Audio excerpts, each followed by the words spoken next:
Direct from Montreal, Canada, this is Rock Talk with Mitch Lafon. Rock Talk with Mitch Lafon. Welcome to Rock Talk with Mitch Lafon on this, my very, very first interview for 2020. I'll be, of course, later in the month playing some interviews that were recorded in December 2019, but this one was recorded on January 2nd, 2020, and so I figured, hey, you know what? It's a new year. Let's start with a new interview. Anyway, we've got Zach Stevens, known for his time in Savatage, TSO, and, of course, the new band, Archon Angel. And what you're going to get here first is the news that Archon Angel is going on tour in Europe in April of 2020. And you'll get shows in Greece and France and Germany and all kinds of other places. So watch out for the official announcement. But I was given permission to tease that. So there you have it. Archon Angel with Zach Stevens coming to Europe in the first quarter of 2020. As for Zach, he has this new band, Archon Angel, which, according to their press release, has some Savatage sounds to it. But that, of course, is all in the ear of the beholder, right? I would say the eye of the beholder, but we don't listen to music with our eyes. But, you know, though maybe if you're a pop fan, your eyes are what attracts you to that. Anyway, we talk about Savatage, we talk about Circle to Circle, we talk about Archon Angel. How did the project come together? Where is the project going in the future? And we discuss, of course, as we do often on this show, branding. Why not? If it's going to look and sound, you know, if it looks like a duck, quacks like a duck, you know, it's a duck. So if you're going to say the album looks like Savatage, sounds like Savatage, why not call it Savatage? And of course, Zach explains very clearly the dichotomy and why one is Archon Angel and so on and so forth. And of course, you know, in my own estimation, a lot of it comes down to the voice. I think when you're Steven Tyler or Robin Zander or Paul Stanley or whoever, or Axl Rose, as soon as you sing, it becomes that band. You know, Axl Rose sings, it becomes Guns N' Roses. Paul Stanley sings, it is Kiss. You know, Steven Tyler sings, it is Aerosmith. And so when Zach sings, people are going to say, oh, it sounds like Savatage. Well, you know, it's just because it's his voice. And the voice, to me, is the most identifiable thing about a band. You know, that's why it's hard to replace a singer. You know, let's go down. I'm just going to say this as a joke, but let's insult a few people. But, you know, drummers, dime a dozen. You can replace those, won't really matter. Bass players are next on the list. You can replace those, or won't really matter. Guitarists, it depends. You know, it's hard sometimes to replace a lead guitarist. You can't sort of walk in and replace Eddie Van Halen or Ace Frehley, if you ask me. Right there, let's discuss that. But vocalists are the toughest ones to replace. They are the crowning jewel of every band. All right. I'm kidding. Don't get all up in. Let's not start a revolt. Let's not start a lynch mob here. This is just well, I don't know if I want to call it comedy, but I'm just kidding. Anyway, kidding aside, let us get over to Zach Stevens. Nice chat, incredible chat. And the funny part is that we're going to do 20 minutes times 2. It was supposed to be 20 minutes. We ended up with 40. A lot of great content, a lot of great quotes. So do listen for that. And here's some news. Coming soon, within a week or two from the airing of this episode, there will be a MitchLafon.com. Huh? Let's start 2020 with a bang. MitchLafon.com. But first off, here is the one, the only singer, Zach Stevens. We are speaking with vocalist Zach Stevens. He is, of course, best known for his work with Savatage and Circle to Circle. But he's got a new project out called Archon Angel, or how do you say that in the South, by the way, Zach? How do you say that? I think we just kind of speed it up and say Archon Angel. Archon Angel. But as we say in Montreal, bonjour, bienvenue, welcome. How are you? Great. Thank you so much for having me, Mitch. Yeah, we're doing good, man. I just got off the TSO tour, so a couple of days ago, which means I'm still in a pretty good fog, feeling my way around, with or without the help of walkers and canes. No, I'm just kidding. You're in a little bit of a fog coming off that run. The schedule is ridiculous, but I'm coming out of the woods now. See, I'm coming back to life. Well, okay, so we'll get to the Angel, but the AA, but let's talk just real quick about TSO, because that schedule is punishing. You do, in some instances, 2 shows a day. Talk to me about that in terms of not just 2 performances, but the physicality, especially as a singer. And yes, of course, there's other singers and you share the stuff, but there's got to be a point where it becomes sort of a military routine where you're up at this time and you eat this and you don't eat that and you're having whatever tea with warm honey or whatever.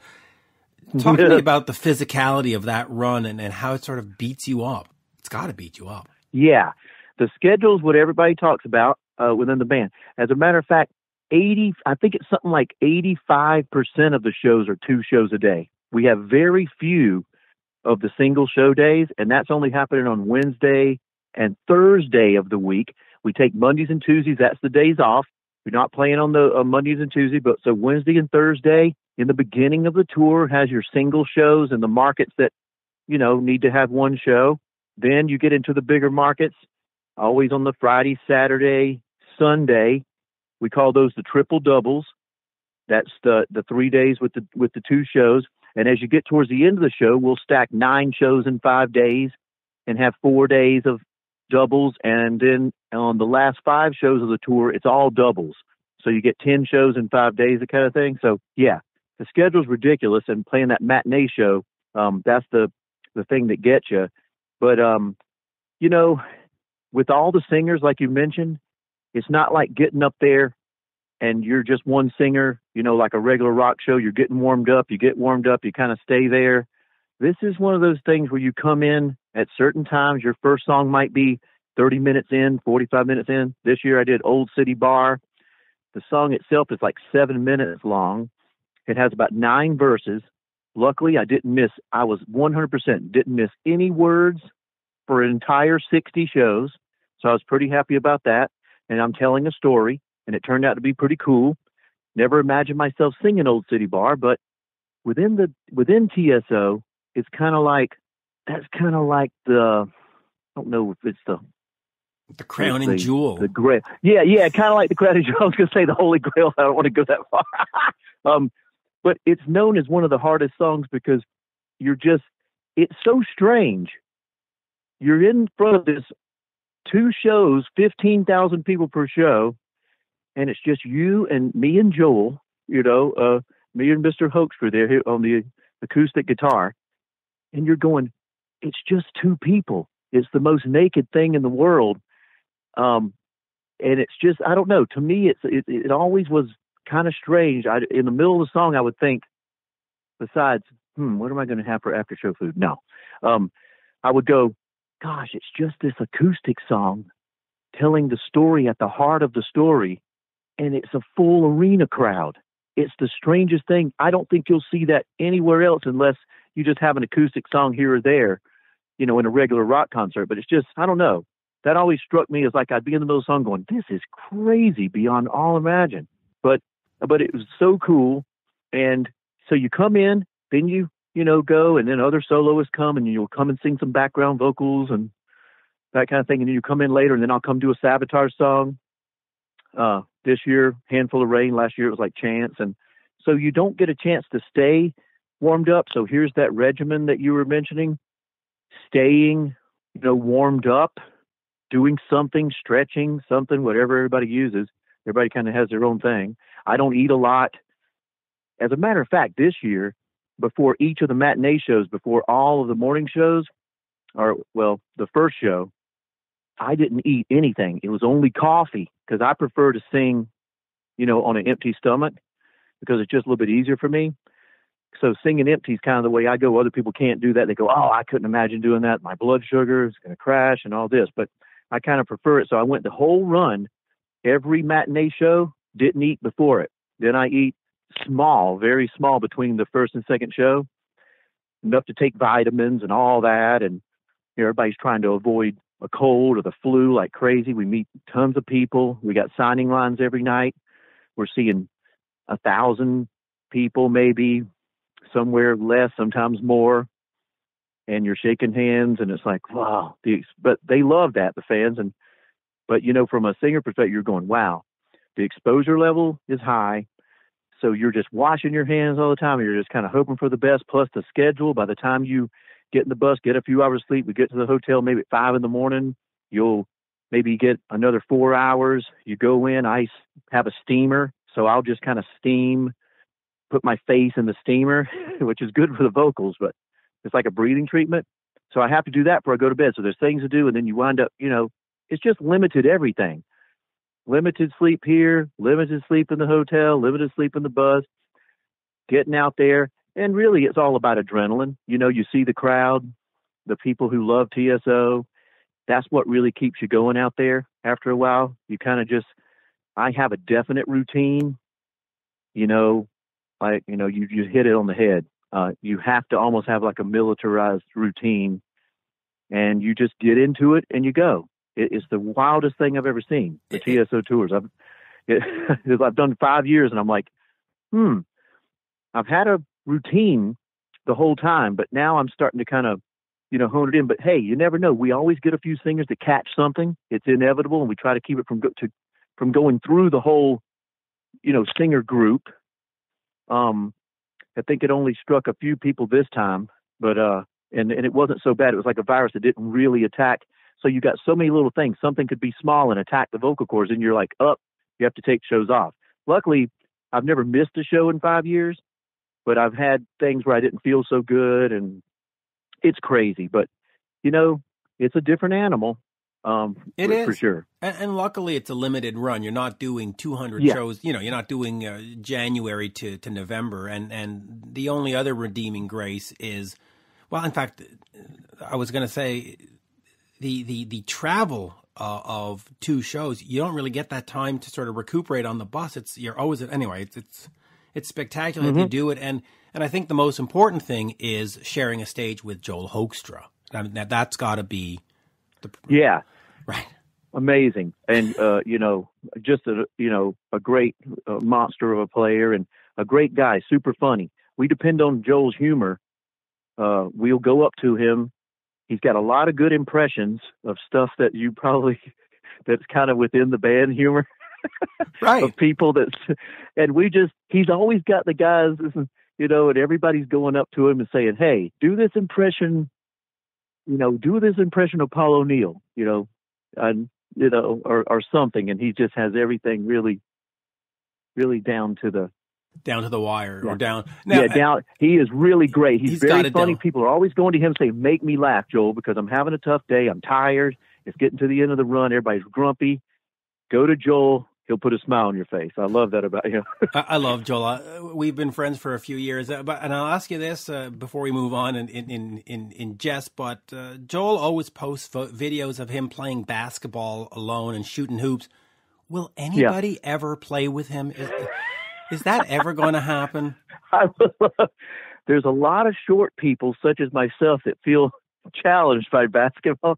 Now, you give me a football, and we're talking a whole different story. I'm known as the football guy that throws the football all the time. So, I look at the basketball and go, I want to. And I've seen him shooting a couple of times. We have a couple of arenas that we play that have, the basketball courts for the college teams, all out there at the ready. There's only probably 3 or 4 the entire run that have the ultimate, So I would usually go out in the gym and throw football with somebody. And here's Joel over there on the other end shooting hoops. I would like to. I think he can show us a thing or two. Maybe. And maybe, take some of my basketball anxiety away. It's just funny because I see all those videos that he posts on Twitter and stuff of him playing alone. And I go, it's okay, Joel. They'll play with you soon. Someday.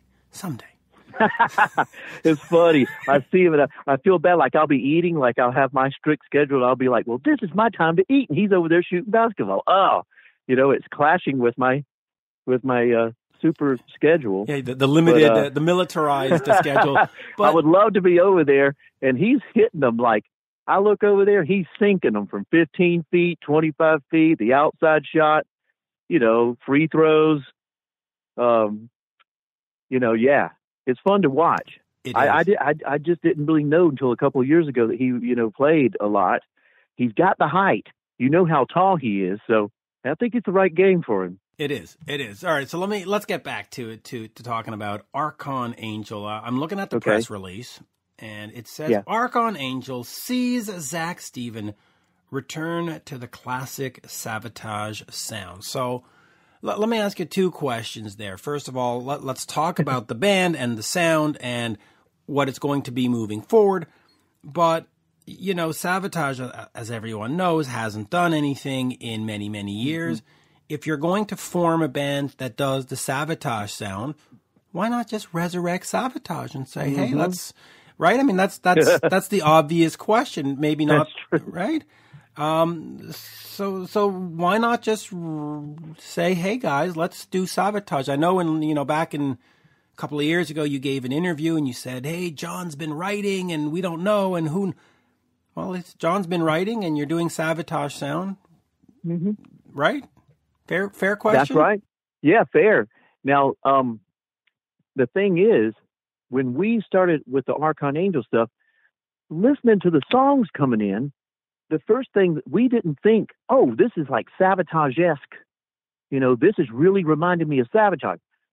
Even I didn't really, think it was overwhelmingly, like Savatage. I think this is something that people are taking, like you said, press release.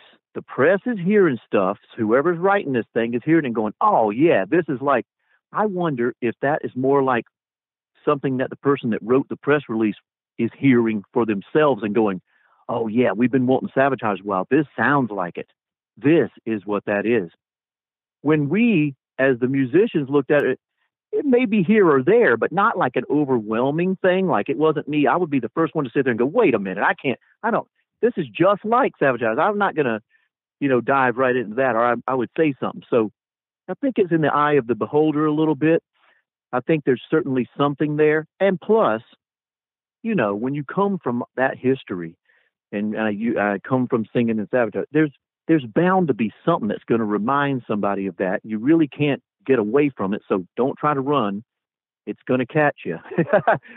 So that's a little bit there, but in my opinion, not so overwhelmingly when you listen to the entire album. I think one would probably agree, okay, maybe here or there, but not like a, majority of just like Savatage. But yes, if you talk to the guys in Savatage, I tell you right now, they would love to come together. I think we're just kind of waiting on some decisions from above to see, what the next step is, with Savatage, and with me, I'm going to go in with my style, and that's going to lean itself, and that's going to, kind of run into a Savatage style no matter what. I can't really just, unless I go country, I think then that might be a safe escape from people say, wait, it's Savatage country. It's Savatage. Right. You'd have to go into a completely different genre, to really get away from that. If I'm going to stay rock and metal, it's probably going to lean itself towards that in some respect, as you can imagine. So I don't really try to worry about, oh God, is this running close? Is this close to the curb on, Savatage? We just want to write, the best songs we can. And I had a really great time with these songs. They got me motivated, and it did well. And the Fallen video that's out there right now just overwhelmingly exceeded expectations for views already. And, it's cool. And I understand Fallen does kind of remind me a little bit of maybe an Edge of Thorns or something like that. I was joking at one point, and I said, hey, before we had a title and everything, we're kind of writing the song. I'm like, send me over the latest version of Edge of Thorns 2.0, and that's me joking. But so I get it. There are going to be some comparisons and stuff like that. But, I told everybody, go have fun. Have fun with this. Write the best music you can, and let's put together something that people can just enjoy listening to song by song. But, hey, the Savatage guys, if there's one thing that we would like, would be to just go ahead and put Savatage together and get on with it. So I think we're kind of just waiting on, it's funny in Savatage. It's almost like with TSO taking off and spawning from Savatage, from almost like an accidental Christmas hit that we had back in 96 on the Dead Winter Dead album, Christmas Eve, Sarajevo 12/24. that started everything. You know that song, You Can't Get Away From It, Christmas. Now, we didn't have a follow-up. Right. We had a record that was all about the former, the breakup of the former Yugoslavia. Great songs. But to come with something, we didn't really have a follow-up. And I think, the late Paul O'Neill, he really had the vision to say, gosh, we don't. But guess what? I can start a new band and a whole new thing. And that's when he did that, we thought he was crazy. Now, 21 years later into TSO tours, and it's the biggest thing since Christmas sliced bread or fruitcake, I should say. Now, boom. Now, all of a sudden, I'm seeing 5 Savatage songs in the second half of the TSO show. And I'm going, hint? Who knows? They're not telling us everything. So I see some building on that side.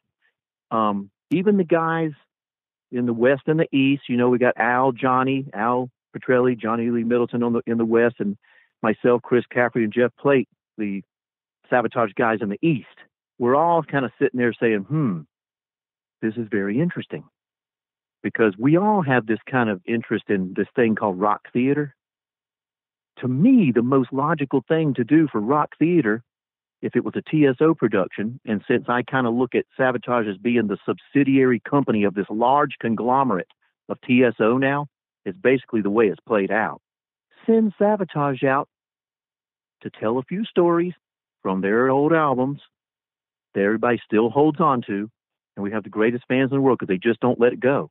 Have you noticed that? Very much so. When you see, so it's a cult thing. I mean, they just won't let it go. So we know we got it. We know that it's a demand that's lingering, and we know that there's a business demand, especially coming from Europe. So we know it all. Yeah, I mean, Savatage so we kind of get together at times and we say, be ready for the call. Because if there's any time I kind of felt like I might get it, it's kind of like, lately with the addition of the additional songs into the TSO set, so yeah, we talk about it quite often, and it's a perfectly valid question. Why not just put Savatage back together and do that if you're going to have something that says, Savatage sound? I get it. But if we were the ones making the decision, it'd be done.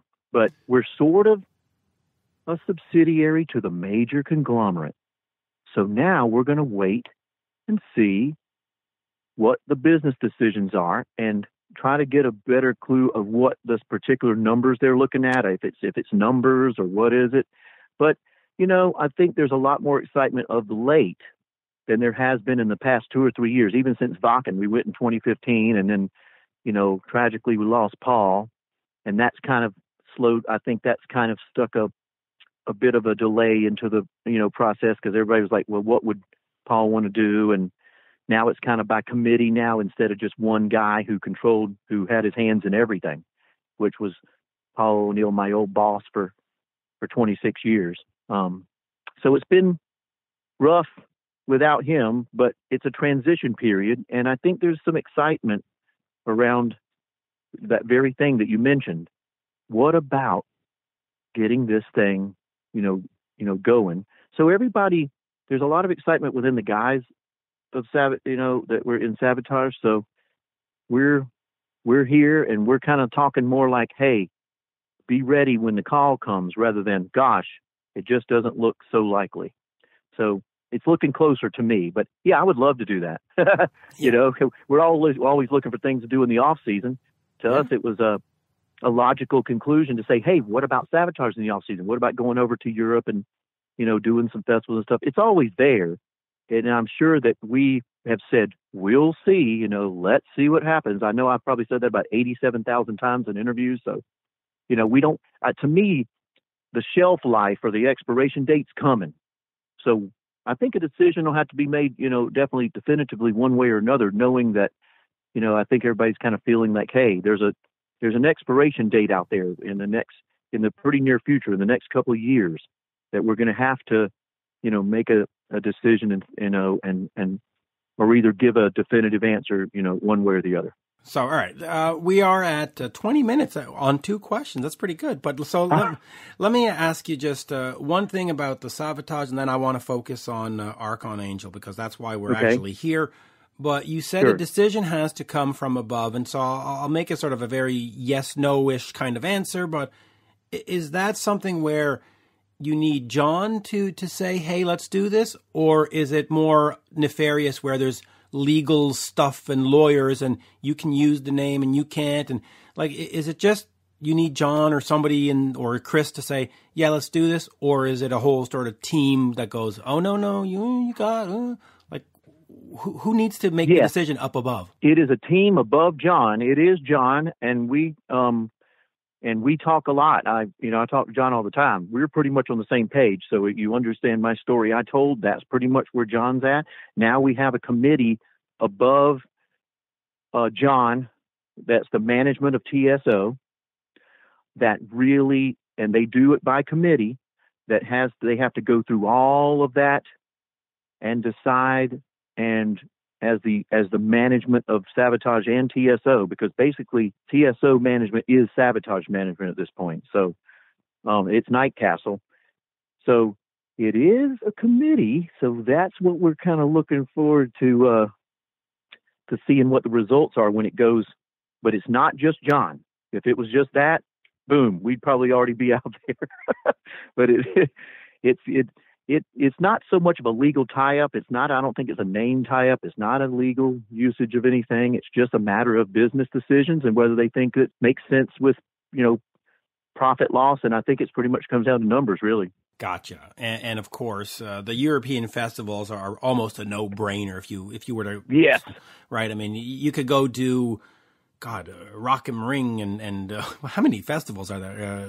What's that? Hellfest? Probably 15 to 17 I counted that we're eligible for. Right. Hellfest and all. I mean, the European festival season that runs from like late May to early July. But all right, let's get back to this, to the Archon Angel. So we're hoping for the best. We're ready. I mean, I can just tell you that. So it's going to be interesting. And I think you're going to see a lot of exciting changes coming, with that, and maybe even other things within TSO and everything. I don't know. I just have that feeling that 2020 is going to be wild. So we're just going to see what's going to happen. It's going to be fantastic. But okay, so Archon Angel. So talk to me about starting up a new project. And of course, since we talk business, we always talk brand. There's been Circle to Circle, Machines of Grace, Empires of Eden, Stardust Reverie. Is this just right? I mean, is this just another project and it'll do one or two albums like the other ones except for Circle to Circle, and sort of just ride into the sunset? Or do you want to build this into, and I know everybody hates the word, but into a brand where you just go, no, this is Archon Angel 2020, and then we'll be Archon Angel whatever 2022, and this is what I'm going to be doing for 15 years, and at the end of 15 years, you'll have 6 albums and a live record and a bunch of... Like, what's sort of the game plan on this? Is this one and done, merci, bonsoir, thank you, good night? Or is this, hey, let's make this a viable band? Well, the plan is it's a multiple record deal, so it is more than one. It's could go for a while. They started it to be a band, to be a viable entity, and to not just do one album. So we know that already. It's got a concept that we can build on. The Archon Angel is the central character. It's like Greek Gnosticism. He's the go-between between the people of Earth and the gods. So there's a lot of stories to tell, and we have stuff out there that people can catch up on that. So we have something to write about that's not too crazy of a concept, but just kind of keeps that one central character in mind. So that's easy. Gives us good lyrical material, good musical stuff. And I really see it going into a brand. I mean, there's no reason it shouldn't. The label Frontiers brought me and Aldo Nova together. Aldo was a producer. We started working together doing the Avalon albums for Timo Tolkki. I always seemed to sing a couple of songs on those. He switched to Frontiers for this last one. We had a song called Miles Away. Really cool. Written by Aldo and Timo, and I think they saw how well that me and Aldo worked together and very efficiently, and just from an artist standpoint, we just kind of build on each other, and whatever one does, the other one says, hey, okay, I can match that, and then together we can artistically do this. Then they came to me and said, hey, do an album with Aldo. You guys work good together, and I'm like, cool. I was interested in Frontiers Records years and years ago. Couldn't and I didn't really have anything that they were looking for. But for them coming to me, that was a different story. So it's been a good collaboration, and we use writers. We got writers beyond the band. We've got, even my wife, Catherine, she writes the lyrics, and she came up with the entire concept, and she's very, very, imaginative. And it's given me the chance to kind of go back to where I was in Savatage. I said, babe, why don't you just be Bernie Taupin and let me be Elton John? Because that's where I'm the most comfortable. So now I have that situation, just like it was with Savatage, with Paul O'Neill writing the lyrics and me singing the songs.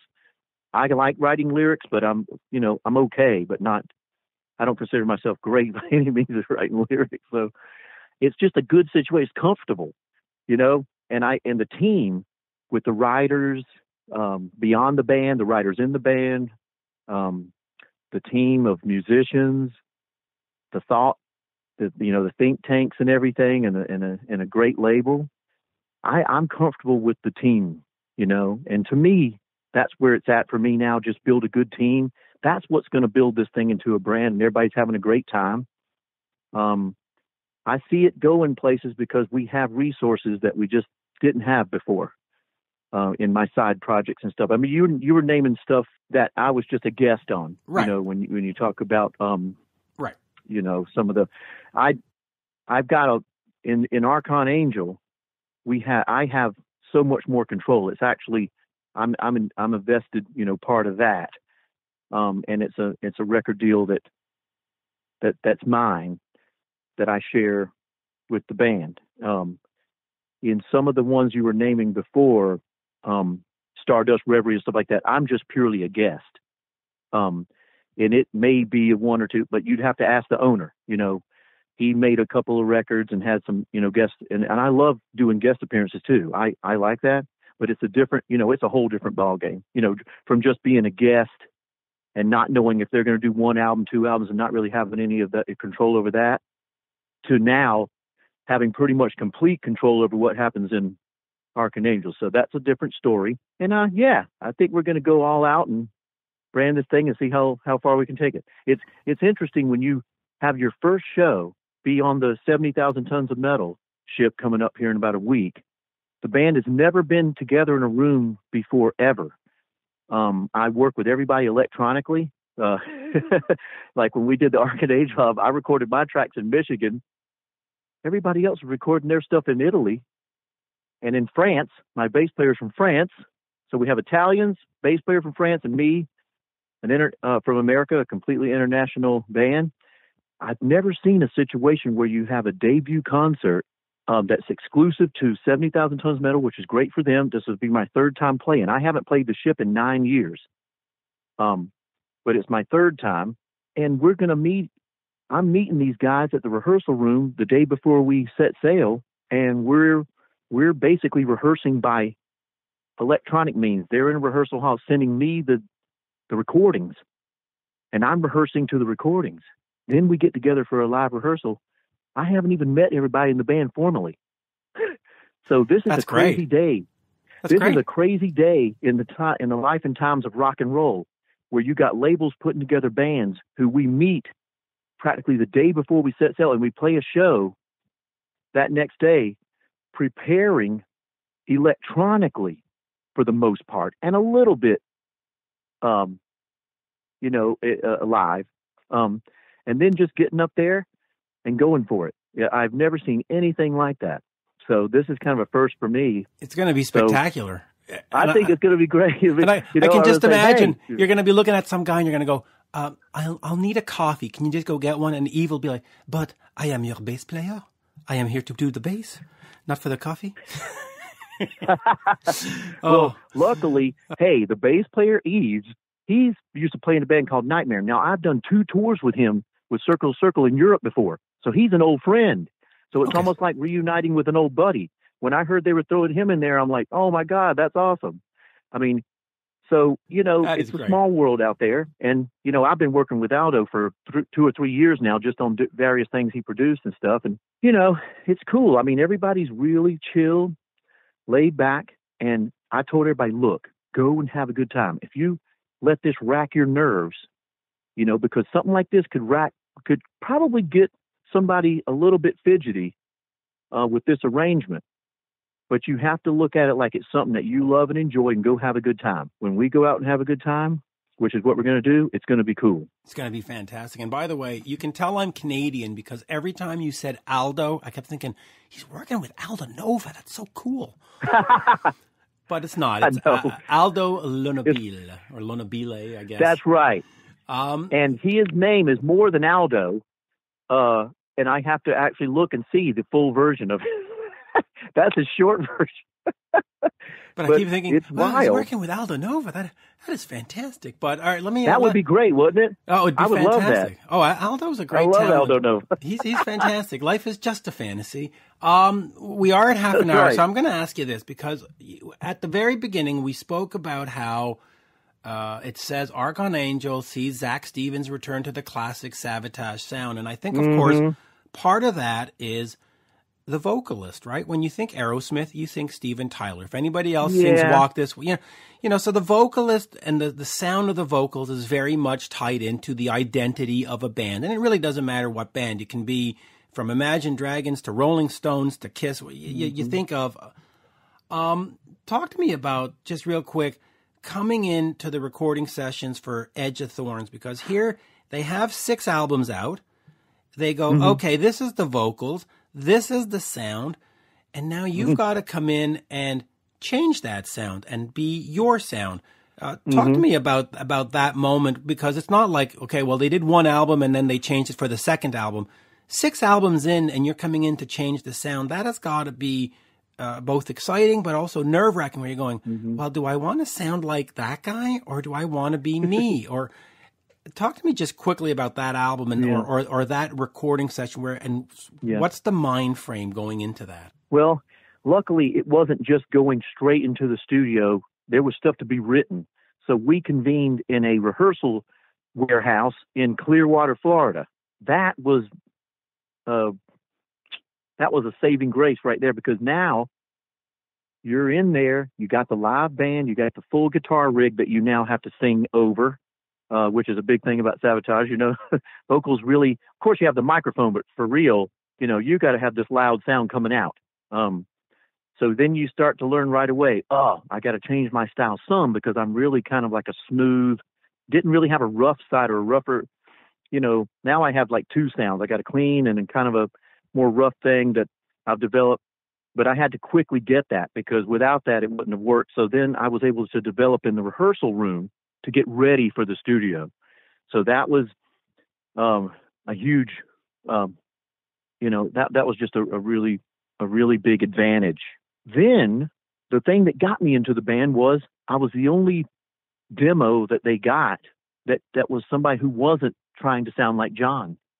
They said that, geez, out of 100, demos they got, it's probably something like 90 was just people that felt like I better try to sound like John Oliver or I'm not going to get this gig. And, I happened to have one where I wasn't even thinking about it. I'm already a fan of Savatage at the time. I had already met those guys in Los Angeles back in 87, then again in 88, because I went living out there in Los Angeles and after college and trying to get into the music business and everything. So got lucky enough just to say hey and hang out with them a couple of times. Then when I moved to Boston, working with Jeff Plate, we all basically, they picked me up at the airport, and the first place we went was down at the Channel. They had this old rock club called the Channel in Boston, which is located around the Channel. So we go, and who's playing? The Streets Tour, Savatage. It was almost like this weird magnet that was happening wherever I went, and it was kind of just a sign of the future. It was just this, I don't know, it was strange. We didn't really think much of it, but I said, hey, I know these guys. And John was, after the show, John went up, to the bar and everything. I said, hey, I met you guys in Los Angeles. He goes, oh, all right. Yeah, I remember you, So that was about it, not much. And then we went and did this demo, and it was more like just plain old, hard rock 80s, stuff that grunge was blowing out at the time, trying to blow out that whole entire, genre in the late 80s and early 90s. So in 92, I didn't have a choice. I had to send it. I wasn't trying to be John or anything. We were just trying to be a band, in Wicked Witch.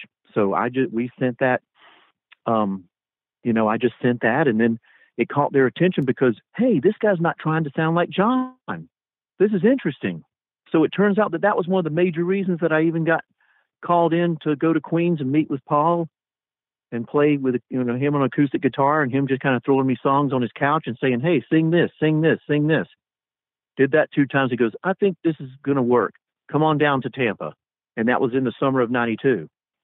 So then when I got there, I had to, make some pretty major stylistic changes because I just wasn't the type. What I was singing when I came in was not going to cut it. So I just had to use all my, stuff, all my singer knowledge I'd gotten to that point, and just try to make the stylistic changes, make this, the things necessary to develop more than just one kind of tone. And then, I was able to do that. And then we got into the studio, and it wasn't so horrible once we got, into Morrisound. So, which is now Night Castle Studios, because Paul, before his passing, went ahead and bought the entire facility. And that's where TSO does all their recording now, is the facility where we recorded most of the albums when I came on board. So it's just crazy. You can go on and on, like you said, but I just have to write a book or something, because that's the only way I'm going to get up. But yeah. But no, that's how it was. So I just made a couple of adjustments. But thank goodness for the rehearsal room. It was the old-fashioned way. Get into the rehearsal room, bang out ideas. I remember John sitting over there fooling around. He goes, I got this thing that sounds like Friday the 13th. The opening to Edge of Thorns. I remember the time he said it, and I went, that's cool. And then, boom, it turns into, and the next day we have an entire... it's crazy. But it worked out. And I have to say, by the way, it's great from the fan perspective to know that they weren't going for cookie cutter, because there's nothing more disappointing when they change a vocalist and they try to get a guy that's exactly like them. And it's like, no, if you're going to make a fucking change, make a fucking change. Yes, that's right. Go for it. Go all out. And, it was nerve-wracking when you first come out, because, gosh, the Savatage fans, they're very discerning. They're they're picky, and they're very opinionated, and they know what they want. And that music, it just defines the fan as well. As meticulous as the music is, it also defines a meticulous fan. So we had a percentage, luckily a small percentage, that says, nope, we're going, we don't want to hear about nothing about a new singer. But luckily we were able to win over the vast majority and say, hey, it ain't about me coming in replacing John. He's just, chilling out for a little bit, taking a, producer role, and comes back in the band by the time we do the second album. You know what I mean? He's back in the lineup. And to me, that was the magical times, having me and John singing. That dichotomy of what you get. We always joked and said, having me and John singing and Savatage on stage at the same time, it's kind of like having the devil and the angel on your shoulders, And who do you think the devil was? We joke, that's got to be John, but it was just joking. And me, the old angel over here with the smoother voice, the crooner. And it was kind of like the old, the angel and devil on your shoulders trying to tell you what to do. Hey, listen, it worked out, and fans in 2020 are still hoping and praying and stuff, but we are at 40 minutes. I will say this for everybody listening. The Archon Angel Fallen will be released on February 14th, 2020, which is, by the way, the same day that Huey Lewis releases their new album, Weather. So it's not only a day for lovers, it's a day for lovers of music. So there you go. Awesome. Yeah, you gotta love it. Valentine's Day. Valentine's Day. That's you gotta right. get some angels on your Valentine's Day, and who doesn't like Huey Lewis? And on that, Monsieur Zach, thank you. It's been an absolute pleasure. We got, I think, 3 questions in. It's fantastic. That's the way it goes. Now you know what it's like for Happy On. No, but it's great. No, but it's great stories, and I love the way that we develop that, especially when you talk about the sound of a band and stuff. Because, you know, the press release, of course, they want to play on the brand and go, it sounds like Savatage, so fans will go, oh, I want to get it. But ultimately, they're right, because the voice, it comes down to the voice. You hear Sweet Emotion, you go, fucking Steven Tyler. You don't go, oh, that's Brad Whitford. No, you go, fucking Steven Tyler. And that's it's the voice that gets you. There you go. Anyway. You're right.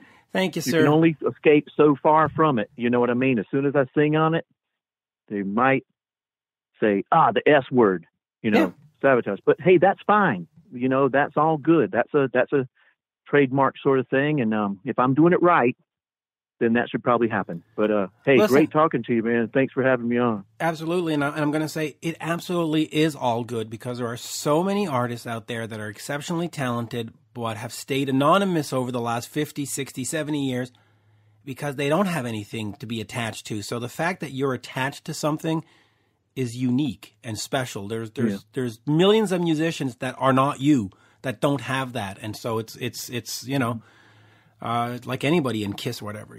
Anyway, it's a great thing. Thank you, sir. Merci. And we will do it again soon. Hopefully we will see Archon Angel on tour and in Montreal, and hopefully we will see TSO in Montreal. I don't think it's been here since 2002 or something. I mean, it's been it's crazy. Ridiculous. We pop up to Toronto, and then we didn't play there since 2015. My first year, you know, out on the road with them, we played, and then we didn't circle back around till 2019. So I would love to do that. We got to go. The crowds are fantastic. Canadians, I tell you what, Canadian audience wants to rock. That's what they do. And I love that. It's like Detroit, several places in Michigan, and Canada. Serious about rock. Serious. The crowds are amazing. We got to do more. Well, hopefully they will. And I don't know why the promoter at the time brought TSO in 2, 3, 4 years in a row and then just went, meh, and it's never been back. So. Well, we do hit parts of it, so that's a plus. Yeah, we will probably be able to branch out. No problem. And to your point, being in TSO is great for me because it lends itself, of course, to its predecessor, Savatage. So it's a perfect little place for me. And as long as the schedule doesn't kill me and I don't get too old, we're good. And of course, at some point, we will find a basketball friend for Joel. That's right. That is I'll probably have to go ahead and suck it up and do it, even though my field goal percentage is going to look really poor. Yeah, or get Caleb going out there. Get somebody, because poor Joel, all those videos, one after the other. Here I am playing alone in Detroit. Here I am playing alone in Washington. It's like we're going to have to change. It's like, oh, Joel, poor Joel. And he loves to throw the football a little bit. You know, he's a southpaw. That's the first thing I noticed. So look, if he's going to throw that a little bit, what we got to do, we got to come to the party and play some basketball with him.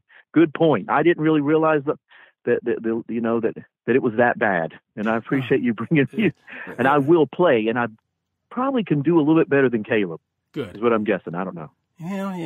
Caleb, you know, he tries. Anyway. Who knows? I don't know him to be the big athlete, but we will get everybody out there. Out there. Yeah. Family video. Anyway, thank you, sir. We will do it again. We will do this again soon. Thanks, Mitch. You got it, man. Have a good one. Happy New Year. We'll talk to you later. This has been Rock Talk with Mitch Lafon. For more exclusive content and interviews, subscribe on iHeartRadio, Spotify, Apple Podcasts, on YouTube, and many more. Follow Mitch on all the socials, especially Twitter, @Mitch Lafon, and on Instagram, @Mitch_Lafon. Get your Mitch merch now at loudtracks.com/Mitch.